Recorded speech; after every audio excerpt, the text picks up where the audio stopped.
it's Jen from Winrose Fiber Studio, and this is part 3 of the Mini Muks pattern. Mini Muks are boot-shaped, ankle-high slipper socks. If you're just finding this tutorial, you'll definitely want to check out parts 1 and 2. Those are linked in the description below.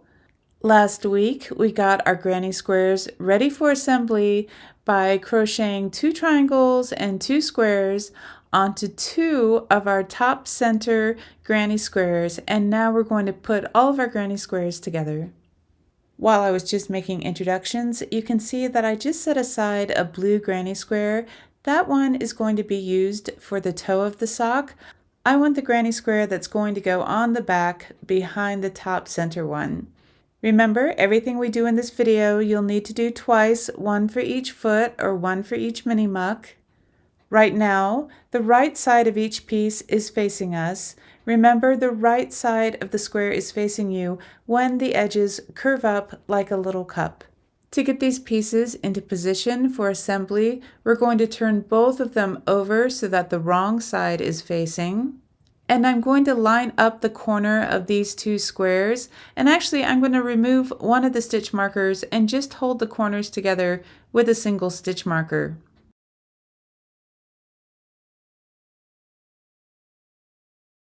We'll be using the butterflied yarn on the top left triangle to sew together these 2 seams. So watch how I lift up our piece. The right sides are facing each other, the wrong sides are facing us. We're going to use the yarn from that butterfly to sew these together. And we're going to be working into the stitches along the side of the square and in the end rows of the triangle. Our granny squares have 10 stitches between the corners, and we're working into the end rows of 12 rows of the triangle. So I will talk you through how we're going to manage that disparity. We're going to start by inserting our hook into the end row at the top of the triangle and into the stitch just to the left of the corner. Yarn over and pull up a loop, and then chain 1. Now we've attached the 2 pieces together. We're going to insert our hook into the end row of the next row of the triangle, but we're going to go back into that same stitch on the granny square, and we're just working a single crochet. Now we can single crochet, working evenly across the end rows of the triangle and the stitches on the granny square.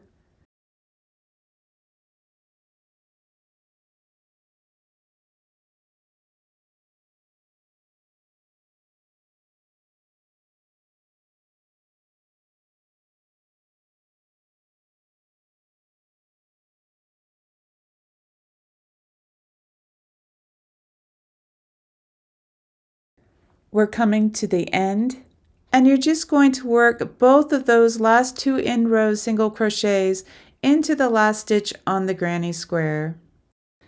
So we've just worked 12 single crochets evenly across. On the triangle side, you have 1 stitch worked into the end of each row. If you look at the granny square side, the first and last stitches of the side of the granny square will have 2 stitches or 2 single crochets, and the rest will just have 1. Let's pick our work back up, continue with the wrong sides facing. We're going to attach these 2 corners together by working 2 single crochets into these corner stitches. So you're just going through the corner of the first granny square and the second granny square and crocheting those 2 pieces together. We're working 2 single crochets into these corners just to make sure that the attachment is really strong. You can see how nice and neat that looks on the other side. Now we're going to continue working our way across. Let me unfold the work so you can get a nice look at it. This can feel confusing because you're picking up the piece, and sometimes you can sort of lose sight of where you're working. If it gets confusing, lay it back out flat like I just did so you can see which 2 sides you're crocheting together. So let me talk you through this. You insert your hook into the end row on the square and then into the next stitch on the granny square and work a single crochet. And now into the next end row, but into that same stitch on the granny square. Now we're going to be working 1 to 1. So I'm going to work into the next end row on the square and the next stitch on the granny square. And I'm going to continue doing this 1 to 1.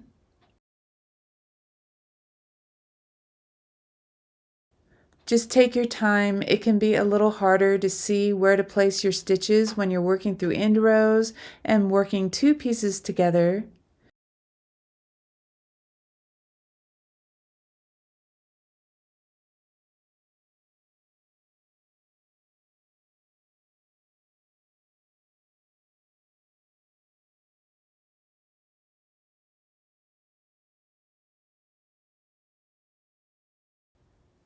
Now we're on our second to last end row, and this goes into the last stitch on the side of the granny square. And then our last end row, and it goes through that same stitch on the granny square. So we have a total of 12 single crochets. Now you can finish off this working yarn. I would like to recommend that you hold off on weaving in all of your loose ends until your entire piece is assembled. I will freely admit to you that I, on more than one occasion, have thought I was done and then realized that one of my granny squares was facing the wrong way. So it's so much easier to go back and fix mistakes if you haven't woven in those tail ends just yet. Okay, now it's time to attach the other two sides of this granny square. With the wrong side still facing, I'm just folding the work in half and turning it over. This time, as I sew the two pieces together, the granny square will be facing us, or the first side that we work through. So you can see I'm just inserting my crochet hook in the first stitch to the left of the corner and through the first end row on the triangle. Yarn over and pull this through and then chain one. That counts as your first single crochet. And now we're going to go back into that same stitch on the granny square, but into the next end row on the triangle.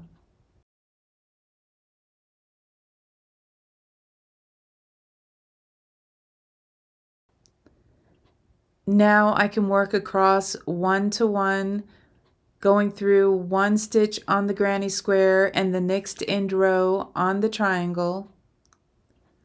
And I'm just going to carefully work my way across.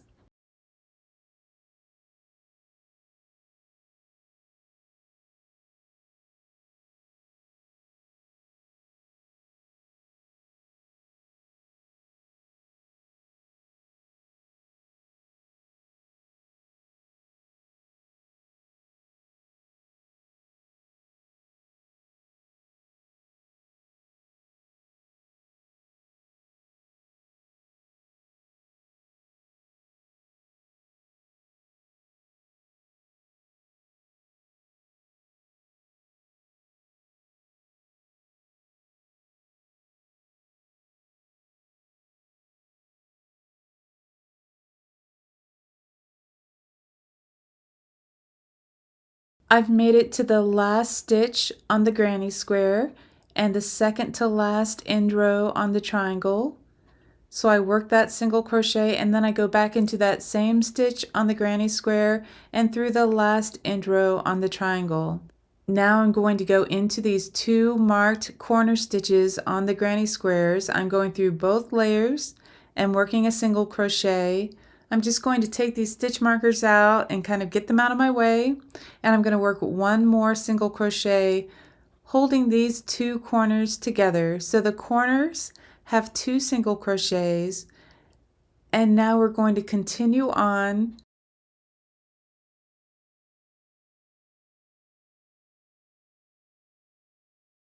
We're going to be working across this side of the square, so I'm just holding these two pieces together. I go into the next stitch on the granny square and the first end row on the square.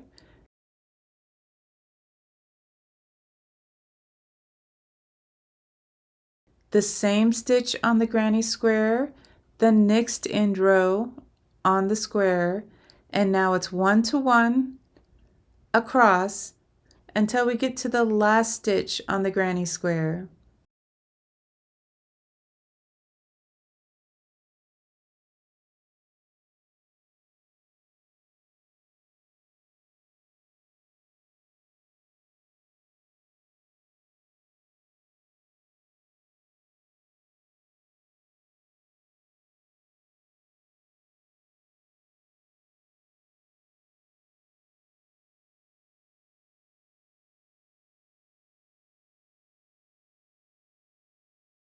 Here's that last stitch. We go through the granny square and then the second to last end row on the square, then back through the granny square in that same stitch, and then through the last end row on the square.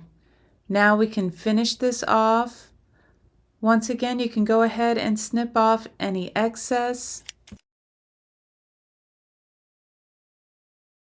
Let's take a moment and turn our work right side out so we can admire our progress. Here we have the top of our ankle slipper sock, our little ankle boot that I like to call Mini Muks, short for Muglugs.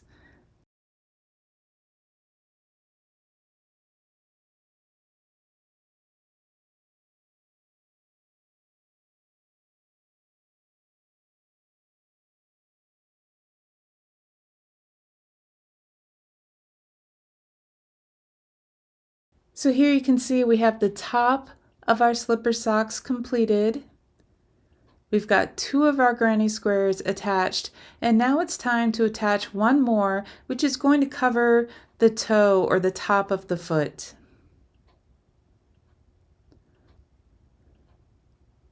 Right now, the right sides are facing, and I'm going to turn this toe granny square over so that now the right sides of those granny squares are facing each other, but the wrong side of the granny square is facing us. We have this last butterfly attached to the side of the square.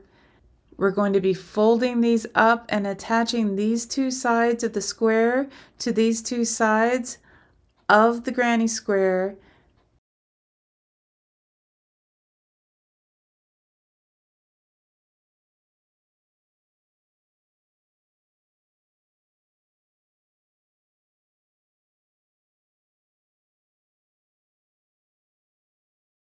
The work will feel a little more tight because you're having to twist those squares up to meet the sides of the granny squares. Other than that, the process for attaching this last granny square is exactly the same.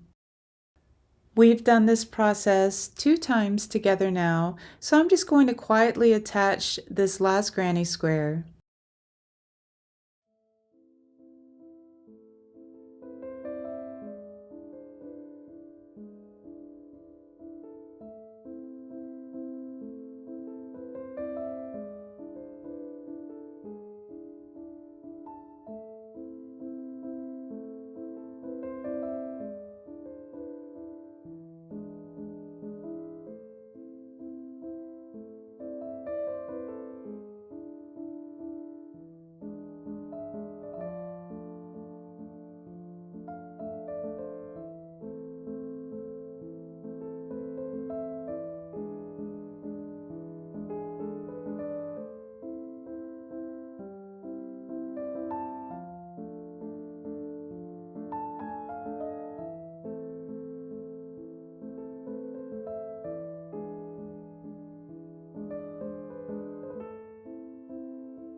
I hope that went well for everyone, and I also hope that it was helpful to be able to watch the process one more time. I'm going to snip off this last end. Our piece is already right side out because we had just flipped that little toe granny square up. Now if we hold it side by side with our boot that is mostly complete, you can really see how much progress we've made today. We have the whole body of the sock. Remember, you'll need to repeat this for your other 3 squares and get that sock put together as well. You can see how nicely the sizes are matching up. Next week, we'll be putting the soles on our slipper socks. If you like, let me know in the comments below if you would prefer it if I just finished everything up in one more part. Even if that video runs a little bit longer, I would be happy to oblige. Otherwise, for part 4, we'll be crocheting the soles of our mini mucks and also sewing on the non-slip fabric. Once again, if you're just discovering this project, I have parts 1 and 2 linked below. I've also created a playlist for this project where all of the videos will be grouped together.